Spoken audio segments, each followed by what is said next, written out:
पहले वाला कवर कर चुके हैं हम।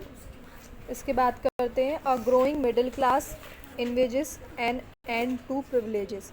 यानी कि अब जो मिडिल क्लास है वो क्या करेगी, ग्रो करेगी, और मिडिल क्लास के ग्रो करने से जो प्रिविलेजेस क्लासेस थी जिनके पास बहुत सारे विशेषाधिकार थे, उनके विशेषाधिकारों का क्या होगा, अंत होगा। ठीक है। तो पास्ट में, यानी कि पास्ट में क्या हुआ था, जो पीजेंट और वर्कर्स थे, यानी कि जो किसान थे और जो काम करने वाले वर्कर्स थे, उन्होंने रिवॉल्ट में क्या करा था, पार्टिसिपेट किया था। तो उन्होंने क्या करा, रिवॉल्ट करा। क्यों किया? क्योंकि टैक्स बहुत ज़्यादा बढ़ गया था, किस पर, फूड पर, और फूड की बहुत ज़्यादा स्कार्सिटी यानी कि कमी हो गई थी। ठीक है। तो खाने की बहुत ज़्यादा कमी होने की वजह से ही, देखो कोई भी रिवॉल्ट होता है तो वो किसी ना किसी नीड की वजह से होता है, किसी ना किसी कारण की वजह से होता है। अगर उन लोगों ने राजा के खिलाफ एक्शन लिया तो कोई ना कोई एक कारण ज़रूर होगा। तो वो कारण क्या था? वो कारण ये था कि जो लोग थे उनके पास में खाने की कमी हो रही थी। क्यों? क्योंकि खाना बहुत ज़्यादा महंगा हो रहा था और वो खाने को एफर्ट नहीं कर पा रहे थे। तो जो लोग थे, जो थर्ड एस्टेट में थे, जो ग्रुप्स के, थर्ड एस्टेट के ग्रुप के जो लोग थे, उन्होंने बहुत ही प्रॉस्पेरियस जो लाइफ थी वो नहीं एफर्ट कर पा रहे थे। ठीक है। लेकिन अब मिडिल क्लास के जो लोग थे वो एजुकेट हो रहे थे, वो पढ़ाई लिखाई पे ध्यान दे रहे थे, पढ़ लिख रहे थे, तो वो अवेयर हो रहे थे हर चीज़ के बारे में। 18th सेंचुरी में क्या होता है, जो सोशल ग्रुप था वो इमर्ज होकर के आया, कौन सा, मिडिल क्लास का। ठीक है। उसने बहुत सारी वेल्थ अर्न करी और अपना ट्रेड इंक्रीज करा, ट्रेड से ही उसने वेल्थ अर्न करी। ठीक है। गुड्स को मैन्युफैक्चर किया, जैसे कि वुलन है, सिल्क टेक्सटाइल है, कपड़े वगैरह बनाना है वूल के, सिल्क के, और इनको बहुत एक्सपोर्ट करा और उससे इन्होंने अपने आप को वेल्दी बनाया, अपने आप को रिच बनाया और सोसाइटी के रिच मेंबर में वो पार्टिसिपेट हुए। तो जो मर्चेंट्स और मैन्युफैक्चर थे, ये ना, जो थर्ड एस्टेट में आते थे, जिनका प्रोफेशन या तो लॉयर होता था या फिर वो एडमिनिस्ट्रेटिव ऑफिशियल के रूप में काम करते थे, तो ये सब जो पढ़े लिखे लोग थे उनकी कोई सोसाइटी जो थी वो इस तरीके की नहीं थी कि उन्हें बाय बर्थ प्रिविलेजेस मिले। ठीक है। तो बाय बर्थ प्रिविलेजेस तो केवल किसको मिलते थे, क्लर्जी लोगों को मिलते या नोबिलिटी लोगों को मिलते थे। तो सोसाइटी में इन लोगों के पास में जो था फ्रीडम की अपॉर्चुनिटी या इक्वल लॉ अपॉर्चुनिटी, ये सब चीज़ें ये चाहते थे, लेकिन ये इनको नहीं मिली थी। उस समय कुछ ज्ञानी लोग, ये मिडिल क्लास के लोगों में ही कुछ लोग थे जो कि बहुत ज़्यादा फिलोसफर थे, बहुत नॉलेज रखते थे। उनमें से कुछ हैं जैसे कि जॉन लॉक और जीन जैक्स रूसो। ये दो व्यक्ति बहुत ज़रूरी हैं। ठीक है। ये उस समय के फ्रेंच रिवॉल्यूशन के टाइम पे जो आपके फिलोसफर थे, जो इम्पोर्टेंट रोल प्ले करते हैं, उन दोनों का नाम है ये। एक है जॉन लॉक और एक है जीन जैक रूसो, और इनकी किताब, इनका नाम है टू ट्रीटीज ऑफ गवर्नमेंट। ये टू ट्रीटीज ऑफ गवर्नमेंट जो किताब है, ये आपकी जॉन लॉक की किताब है। इसमें इन्होंने अपना डॉक्ट्रिन दिया है डिवाइन और एब्सोल्यूट राइट मोनार्की, यानी राजा का जो एब्सोल्यूट राइट है और जो डिवाइन पावर है उसके बारे में इसने क्या दिया है, अपना वक्तव्य दिया है अपनी किताब के अंदर। तो रूसो जो था, उन्होंने अपना आइडिया फॉरवर्ड करा, आइडिया अपना कैरिड किया, और उन्होंने क्या प्रपोज करा। रूसो ने अपनी किताब जो थी, रूसो ने अपनी किताब जिसका नाम था सोशल कॉन्ट्रैक्ट। ठीक है। इसमें उन्होंने लोगों और उनके रिप्रेजेंटेटिव के बीच में एक सोशल कॉन्ट्रैक्ट बताने की कोशिश करी कि लोग जो हैं, अगर उनकी इच्छा होगी तब तक ही राजा रूल कर सकता है, लोगों की इच्छा नहीं होगी तो राजा रूल नहीं कर सकता।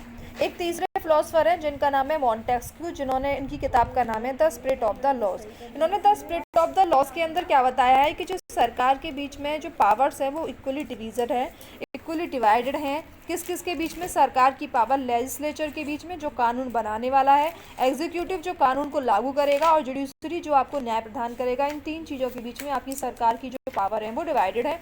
ये इन्होंने अपनी किताब the spirit of the laws के अंदर मेंशन किया था। तो गवर्नमेंट जो थी यूएसए के अंदर आ चुकी थी। 13 कॉलोनीज थी गवर्नमेंट की, जिन्होंने ब्रिटेन से अपने आप को क्या डिक्लेयर कर दिया था, इंडिपेंडेंट डिक्लेयर कर दिया था। ये 30 कॉलोनीज जो अपनी इंडिपेंडेंस का वार लड़ रही थी 1785, 86, 87 में, उस समय इन्होंने 13 कॉलोनीज ने अपनी आज़ादी प्राप्त कर ली थी, किससे? ब्रिटेन से। अमेरिका का कॉन्स्टिट्यूशन लिखा गया था और अमेरिका के कॉन्स्टिट्यूशन के अंदर एक इंडिविजुअल राइट्स की गारंटी की बात आई थी।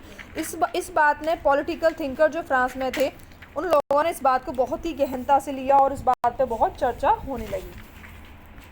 जो फिलोसफर के आइडियाज़ थे उन पर डिस्कशन हो रहा था। ठीक है। जैसे कि आप देखें सैलेंस है, कॉफ़ी हाउसेस हैं, इन सब जगहों पे लोग जो है किताबें पढ़ रहे थे, बुक्स पढ़ रहे थे, अवेयर हो रहे थे कि बाकी जगहों पे क्या हो रहा है। इन सब चीज़ों के बारे में लोगों को क्या मिल रही थी, अवेयरनेस मिल रही थी। क्यों? क्योंकि अब वो एजुकेटेड हो रहे थे, बुक्स और न्यूज़पेपर को पढ़ रहे थे। लुईस 16 क्या कर रहा था, प्लान कर रहा था कि अब वो क्या चाह रहा था, वो चाहता था कि लोगों के ऊपर टैक्स लगाया जाए और जो उसका खजाना खाली है उसे भरा जाए। लेकिन जो प्रिविलेजेस क्लास थी वो टैक्स देने के लिए बिल्कुल भी रेडी नहीं थी, वो टैक्स नहीं देना चाहती थी।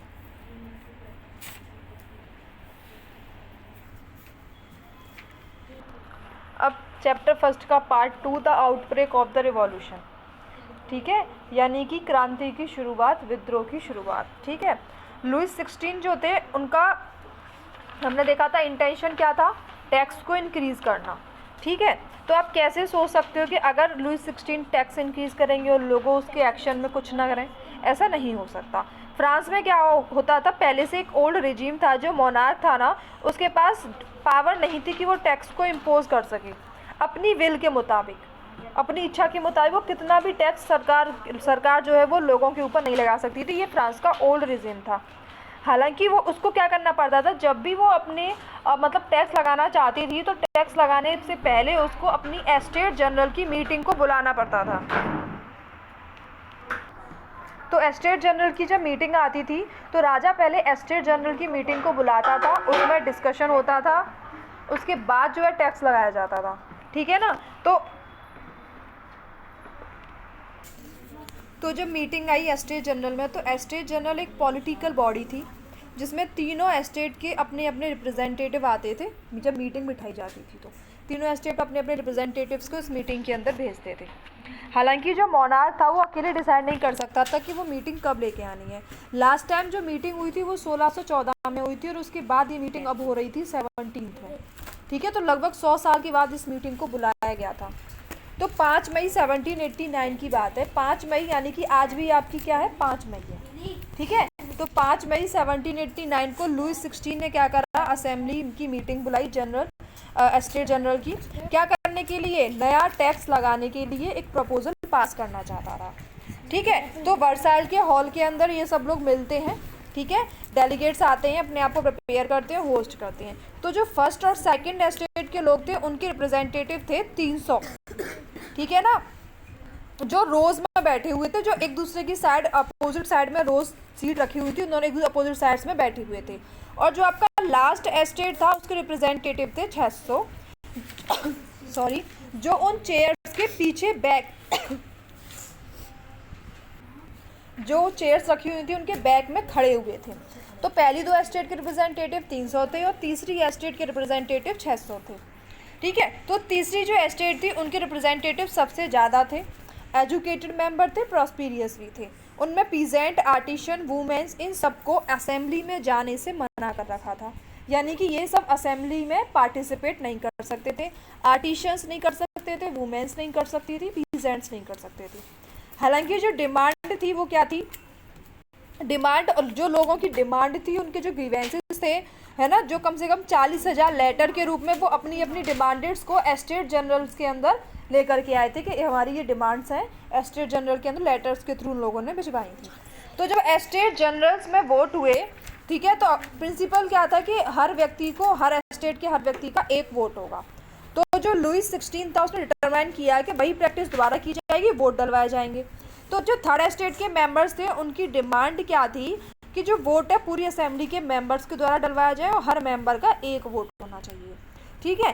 तो जो डेमोक्रेटिक प्रिंसिपल के आधार पर वो लोग चाहते थे, जैसे का रूसो ने अपनी सोशल कॉन्ट्रैक्ट के अंदर मेंशन किया है कि अगर किंग प्रपोजल को रिजेक्ट कर देता है तो थर्ड एस्टेट के मेंबर अब प्रोटेस्ट करेंगे। क्यों? क्योंकि थर्ड एस्टेट के लोगों ने कहा था कि अगर आप टैक्स बढ़ाना चाहते हो तो हमारे वोट्स का भी उतना ही वैल्यू रखो जितना कि प्रिविलेज क्लास के वोट्स का वैल्यू है। ऐसा राजा ने मानने से मना कर दिया और लोगों ने एस्टेट जनरल को छोड़ दिया, थर्ड एस्टेट के लोगों ने। और वो किस पे उतर आए? वो उतर आए आपके प्रोटेस्ट पर। वो आपकी एस्टेट जनरल को छोड़ करके प्रोटेस्ट करने बाहर आ गए। तो जो रिप्रेजेंटेटिव्स थे थर्ड एस्टेट के, ठीक है, तो जो पूरा का पूरा फ्रेंच नेशन था, होल फ्रेंच नेशन था, वो उसको रिप्रेजेंट कर रहे थे। 20 जून को क्या होता है, वो सब लोग जो थर्ड एस्टेट के थे उन्होंने जो अपना हॉल छोड़ के, एस्टेट जनरल मीटिंग को छोड़ के बाहर आ गए थे। वो वर्साइल के बाहर एक ग्राउंड था, इसका नाम था टेनिस कोर्ट। टेनिस कोर्ट के अंदर वो सब लोग आकर के मिलते हैं और डिक्लेयर करते हैं कि हम सब एक नेशनल असेंबली हैं, ठीक है ना। और हम सब मिलकर के अपने फ्रांस का एक कॉन्स्टिट्यूशन बनाएंगे और जो राजा के पास पावर है उनके ऊपर प्रतिबंध लगाएंगे, उसकी पावर को लिमिट करेंगे, उसकी पावर्स को कंट्रोल करेंगे, ठीक है ना।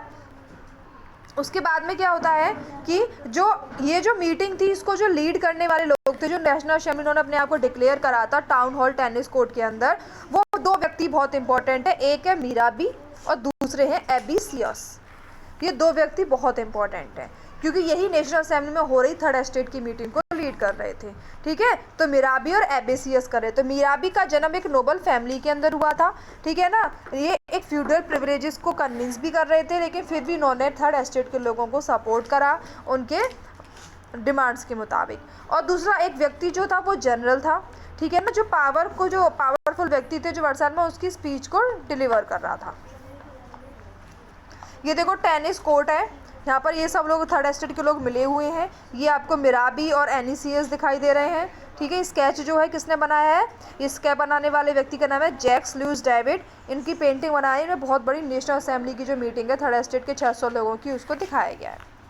एबीसीएस एक जनरल थे, मैंने आपको भी बताया। ओरिजिनली एक प्रीस्ट थे ये, ठीक है ना, यानी कि ये क्लर्जी फैमिली से बिलोंग करते थे, यानी कि लीडर आपका एक क्लर्जी फैमिली का और एक नोबिलिटी फैमिली का।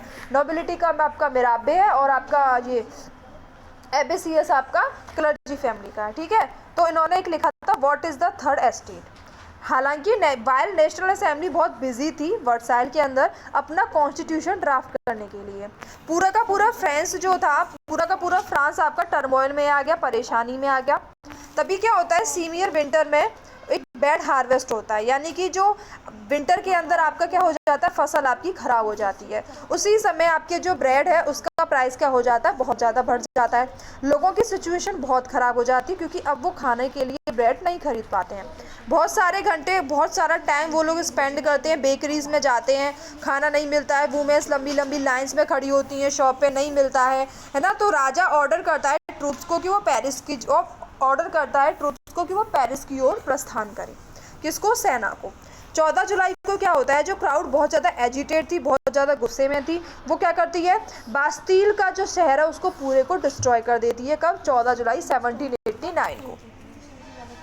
इन द कंट्री साइड, यानी गांव में ये र्यूमर फैल जाता है, गांव से गांव में पूरी जगह पर, कि जो राजा है उसने ऑर्डर दे दिया है कि वो हमारी क्रॉप्स को ख़त्म कर देगा, उनको डिस्ट्रॉय कर देगा, ठीक है। इसी के डर से जो पीजेंट्स वगैरह हैं सब अपने अपने हथियार, जो भी उनके पास खेती के लिए जो लोग वो यूज़ करते थे आपके, है ना, उन सबको होज और पिचफॉक्स को लेकर के आते हैं, ठीक है ना। और क्या करते हैं, जो गोदाम होते हैं सरकार के भरे हुए खाने पीने के, उन सब पर अटैक करते हैं। बहुत सारे जो रिकॉर्ड्स लिखे हुए होते हैं, किसने कितना कर्ज लिया, किस पे कितना खाना है सबके, उन सबको वो जला देते हैं और वहाँ से पूरा खाना वो लोग ले लेते हैं, लूट लेते हैं। बहुत सारे नोबल्स वहाँ से छोड़ करके अपने अपने घरों को छोड़ के भाग जाते हैं अपनी आसपास की कंट्रीज़ में, क्योंकि अब लोग उन पर हमला कर रहे हैं।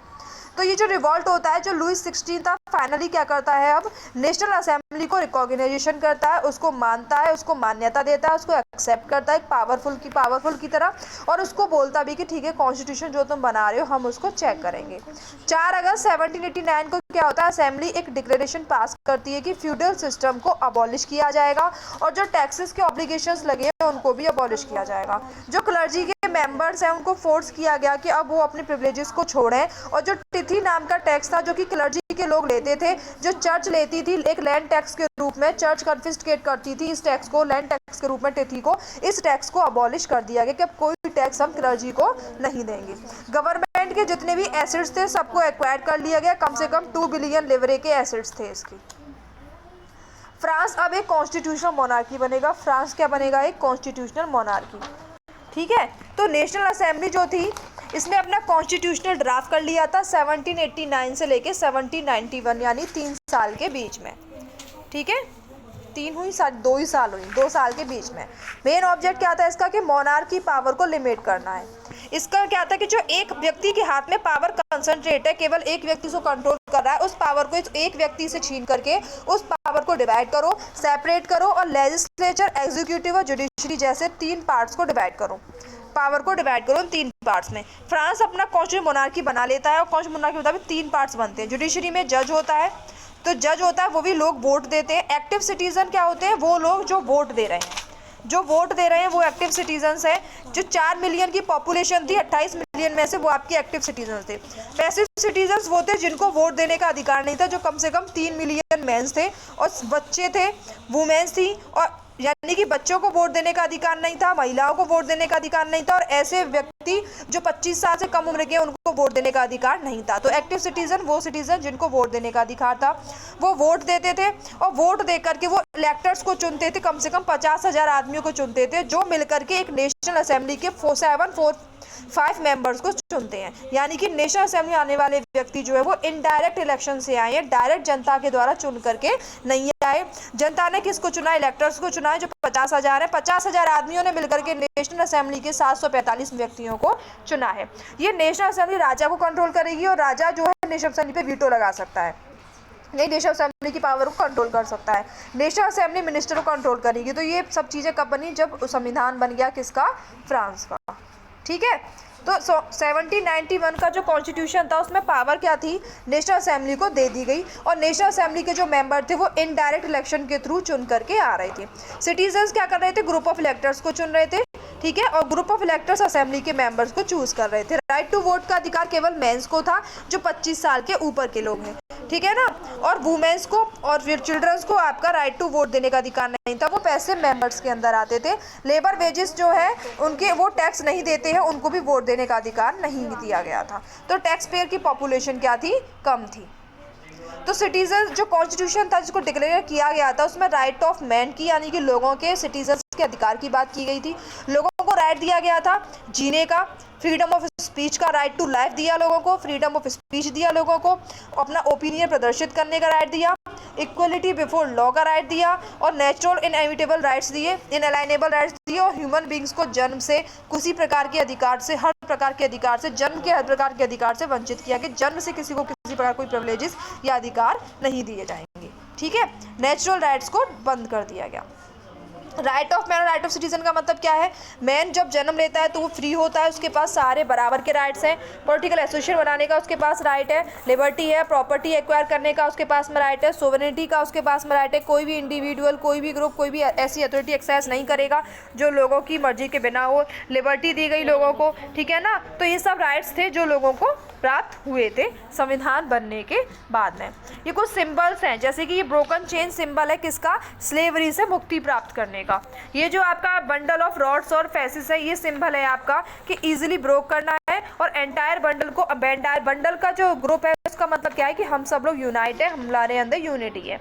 आई जो ट्राइंगल के अंदर है जिसमें से लाइट निकल रही है बाहर रेडिएट के रूप में, इसका मतलब क्या है कि ये आई जो है ये नॉलेज है, और नॉलेज जो है वो इग्नोरेंस को क्या कर रही है? खत्म कर रही है, अंधेरे को खत्म कर रही है, और बाहर निकल रहा है, हम लोगों को एम्पावर कर रही है, इनकरेज कर रही है। ये जो सेप्चर है ये सिंबल है आपकी रॉयल पावर का, और जो स्नेक जो अपनी पूंछ को यानी कि मुंह में लेकर के रिंग बना रहा है, ये सिंबल है एटर्निटी का, यानी कि कभी भी हमारे राइट्स का, हमारी रिंग्स का अधिकार जो है कभी भी ख़त्म नहीं होंगे, वो सर्कुलर वे में चलते रहेंगे। जो आपकी रेड कैप है ये आपकी स्लेवरी, यानी जो स्लेव लोग होते हैं वो लोग इसको पहना करते थे, तो स्लेव से फ्री होने के लिए थी। ये जो ब्लू, वाइट और रेड है ये नेशनल कलर है आपके फ्रांस का, ब्लू कलर है, वाइट कलर है और रेड कलर है। और जो विंग्ड वुमेन है ये आपकी ये पर्सनिफिकेशन ऑफ द लॉ है, यानी कि जो लॉ है उनका मानवीकरण कर दिया गया है। और जो आपकी ये लॉ टैबलेट है, इसका मतलब क्या है कि जो कानून है सबके लिए बराबर है, सबके लिए इक्वल है, कोई कानून के बख्शिश सब बराबर है और कोई ज़्यादा या कोई कम नहीं है। 3rd चैप्टर नेक्स्ट वीडियो में, ठीक है।